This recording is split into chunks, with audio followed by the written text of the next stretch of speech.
Hi, I'm Jacob. Today I'll be doing my refutation speech against my classmate Nathan. His topic was the promotion of scientific literacy would lead to benefit the U.S. And his topic was also followed by 3 secondary claims.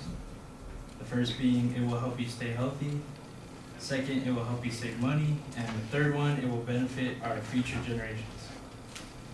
Now, in his opening statements, he said the capacity to use scientific knowledge to identify questions and to draw evidence based on base conclusions in order to understand and help make decisions about the natural world and the changes made to it through human activity.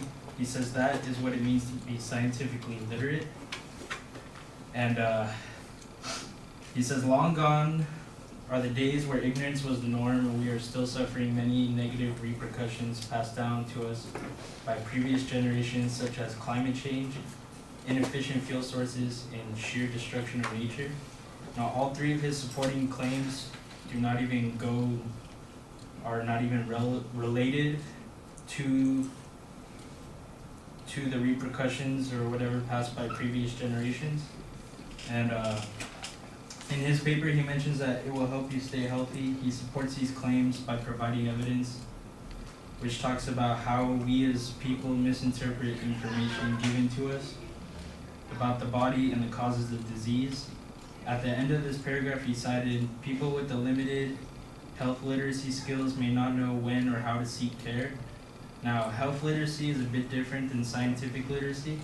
The definition of health literacy, according to health.gov, is the degree to which individuals have the capacity to obtain, process, and understand basic health information and services needed to make appropriate health decisions.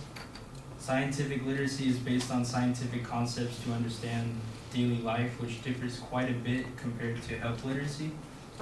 And upon that claim, that is the only evidence I got out of that secondary claim that he was trying to support. And for the second claim, he was saying it will help you save money. In Nathan's evidence, he states that people with less of a grasp in science are more prone to being misled or abused by individuals or organizations that may profit from misinterpreting data. Now, in many cases, things like that do not happen. For example, those infomercials on TV, majority of people think these are scams and are extremely cheap products to make, etc.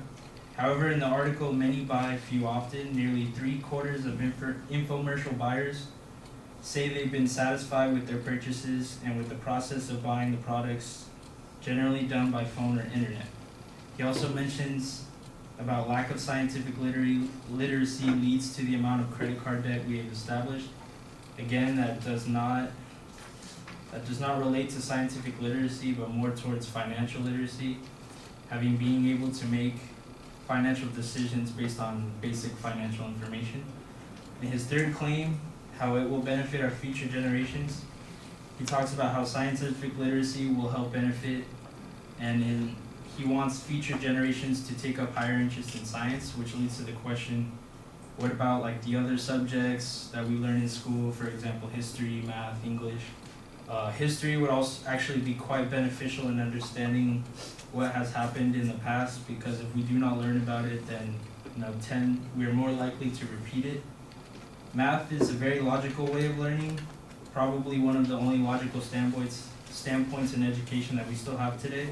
The analytical thinking provided by math would help kids understand how scientific literacy would somewhat benefit, rather than learning about science, such as biology and chemistry and that sort of stuff. These subjects cannot be discriminated for the pursuit of science.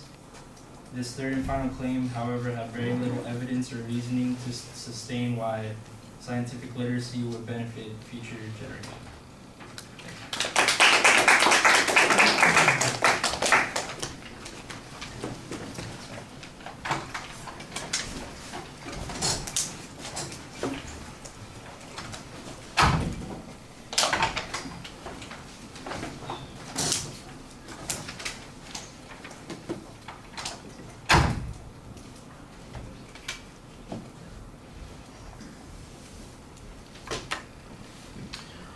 All right, Jacob, the structural stuff is fine at the beginning. I think that you've got an interesting point here that the advocate has conflated scientific literacy with a couple of other concepts like health literacy and financial literacy and math literacy, and that those are not the same thing, and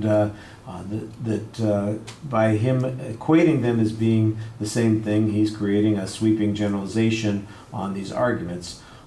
You mentioned some of the topics that he brings up, and you kind of press on climate change and energy choices. There's nothing that shows that it relates to the previous generation. I don't even know what that argument means.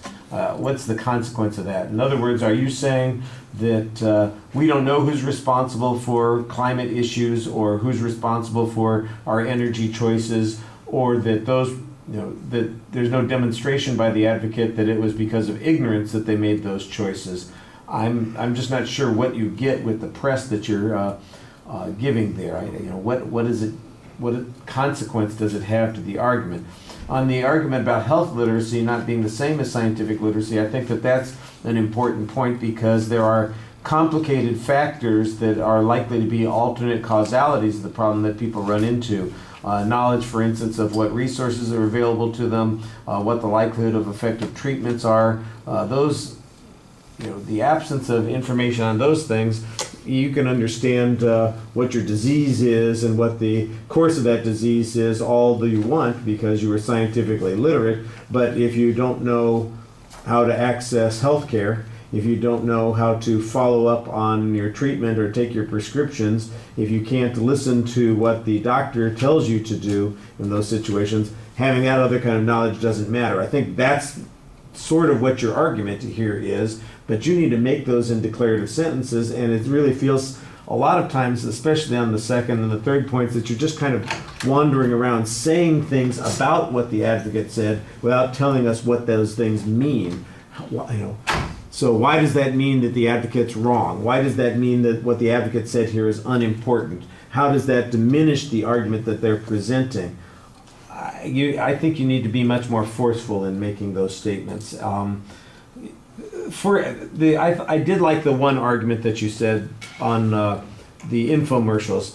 The advocate seems to assume that people are being suckered by the infomercials because they are unintelligent in some way, but as it turns out, more than 3/4 of them are perfectly satisfied with the products that they purchase. They seem to be happy with the choices that they made. So why is it that we should be making a judgment about this? And the answer is, you should say, the advocate failed to show that a problem exists here. That's the claim here. Don't ask a bunch of questions about it. Tell us what the claim is. The advocate failed to show that a problem exists in this particular field. And if, in the absence of proof that a harm exists, why are we talking about this issue? Then you can ask that question. And like I said, it just feels sometimes like you are making observations about the subject instead of making arguments about the subject. All right, thank you.